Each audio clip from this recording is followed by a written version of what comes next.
आपका अपना।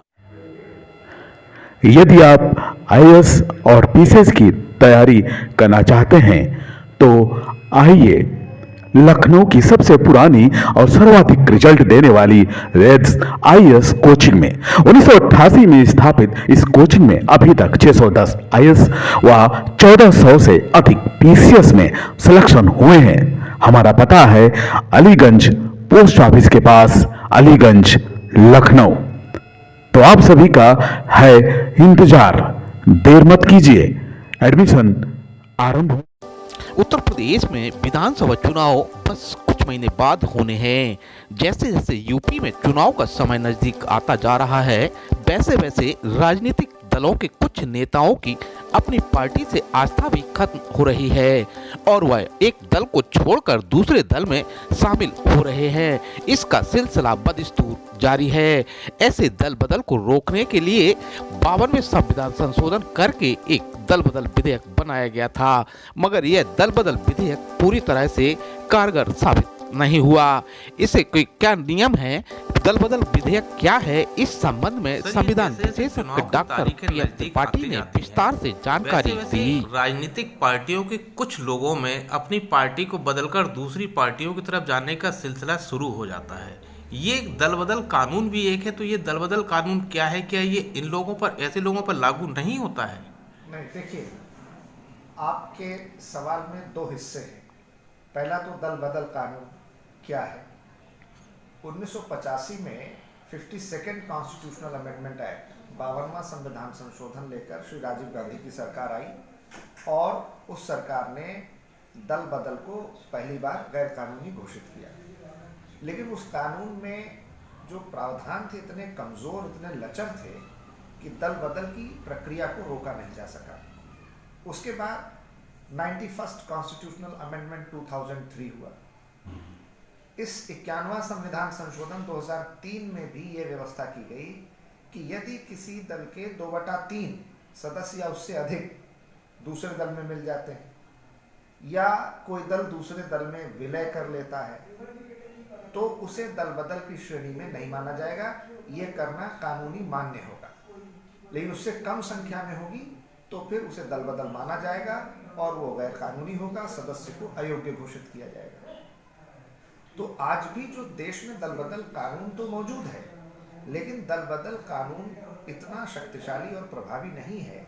उसके प्रावधान ऐसे रखे गए हैं, उसमें कई ऐसे लूप होल्स हैं जिसकी वजह से दल बदल को पूरी तरह रोका नहीं जा पा रहा है। तो अगर आपको दल बदल रोकना है तो आपको पूरी तरह से यह कहना होगा, कानूनी प्रावधान लाना होगा कि किसी भी तरह से अगर आप अपना दल छोड़ते हैं, कितनी भी संख्या में अकेले व्यक्ति हैं या 2/3 बहुमत हैं या ज़्यादा हैं, तो भी किसी भी प्रकार का दल बदल पूर्णतः अवैध और अमान्य माना जाएगा और ऐसा व्यक्ति अगले 6 वर्षों तक के लिए चुनाव लड़ने के अयोग्य हो जाएगा और उसकी सदस्यता मौजूदा विधानसभा या लोकसभा जहां का भी सदस्य है वो तत्काल प्रभाव से समाप्त हो जाएगा। अभी होता यह है कि जब चुनाव सर पर आते हैं तो ऐसे लोग जिनको लगता है कि अब उनकी अपनी जिस पुरानी पार्टी में वो थे वहां राजनीतिक समीकरण अब बिगड़ रहे हैं या उनको टिकट नहीं मिलेगा, तो वो ऐसे दलों में अपना हित देखने लगते हैं जहां उनको अपनी संभावनाएं नजर आती हैं। तो वो क्या दूसरे राजनीतिक दल को दे सकते हैं और दूसरा राजनीतिक दल उनसे क्या ले सकता है, ये विशुद्ध स्वार्थ और लेन देन की राजनीति पर आधारित होता है। जनता की सेवा, राजनीतिक शुचिता से इसका कोई लेना देना नहीं। जैसा कि आपने देखा होगा कि जब सुश्री ममता बनर्जी ने ये घोषणा किया कि गोवा में तृणमूल कांग्रेस विधानसभा का चुनाव लड़ेगी, तो वहाँ के पूर्व मुख्यमंत्री और लिएंडर पेस जो विख्यात टेनिस खिलाड़ी रहे हैं, उन्होंने टीएमसी की सदस्यता ली। अभी कुछ दिनों पहले आपने पढ़ा होगा कि बीजेपी के बड़े नेता रह चुके श्री यशवंत सिन्हा टीएमसी में जा चुके हैं। इस तरह से कांग्रेस छोड़ करके माधवराव, तो सपा से बसपा, बसपा से भाजपा, भाजपा से कांग्रेस, कांग्रेस से दूसरे दलों में जाने की प्रक्रिया चुनाव के ऐन पहले इसलिए ज़्यादा होने लगती है क्योंकि लोग अब दूसरे दलों में अपनी राजनीतिक संभावनाएं तलाशते हैं और वहाँ से क्या हासिल कर सकते हैं, इस लिहाज से ये चुनाव की पहले प्रक्रिया बढ़ जाती है। मतलब इसमें अब समाज हित नहीं है, स्वहित है नेताओं निश्चित का। रूप से पूरी तरह से आप सही कह रहे वो कहते हैं कि समाज सेवा करना है, लेकिन समाज सेवा नहीं, स्व सेवा करना हैं। है। हाँ, और क्या उद्देश्य है। हम्म।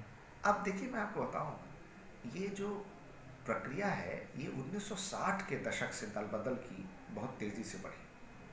और एक विधायक हुआ करते थे जिनका नाम था गयाराम। उन्होंने एक ही दिन में कई पार्टी बदली और फिर नई पार्टी ज्वाइन की। तो उन दिनों मीडिया में ये बड़ा एक लोकप्रिय मुहावरा जैसा बन गया कि आया राम आए गया राम गए। तो जो आया राम गया राम की राजनीति है, दरअसल उनके आने जाने से शुरू हुई। और एक अध्ययन है जो ये बताता है कि 1967 से 1971, 1967 से 1971, यानी इन 4 सालों में देश में 142 सांसद, 142 मेंबर पार्लियामेंट और 1900 एमएलएज, 1900 एमएलएज विधायक केवल 4 साल में इन्होंने अपनी पार्टी छोड़कर दूसरी पार्टी ज्वाइन की और दल बदल किया। उसके बाद से दल बदल का सिलसिला इतना बढ़ता चला गया कि आज ये एक सामान्य बात रह गई। राजीव गांधी की सरकार ने इसे रोकने का प्रयास जरूर किया था और उसके लिए कानून लाए थे, लेकिन उनकी भी मंशा और नीयत साफ नहीं थी इस कानून को लेकर के। तो कानून तो लाए, संदेश ये दिया कि हम दल बदल जैसी राजनीतिक बुराई को रोकना चाहते हैं, लेकिन उसमें ऐसे ऐसे प्रावधान कर दिए कि दल बदल होता भी रहा और कानून अपनी जगह बना भी रहा। उसको रोकने के लिए बाद में दूसरा कानून जो आया, 91st अमेंडमेंट 2003, उसमें भी एक गुंजाइश, एक संभावना छोड़ दी गई कि 2/3 का दल बदल हो सकता है, उससे कम का नहीं हो सकता है। तो जब तक आप दल बदल किसी भी रूप में पूर्णतः अमान्य नहीं करेंगे और अगले 6 वर्ष तक के लिए चुनाव लड़ने से उन्हें अयोग्य घोषित नहीं करेंगे, तब तक इसे रोक पाना पूरी तरह से संभव नहीं हो पाएगा। पूछ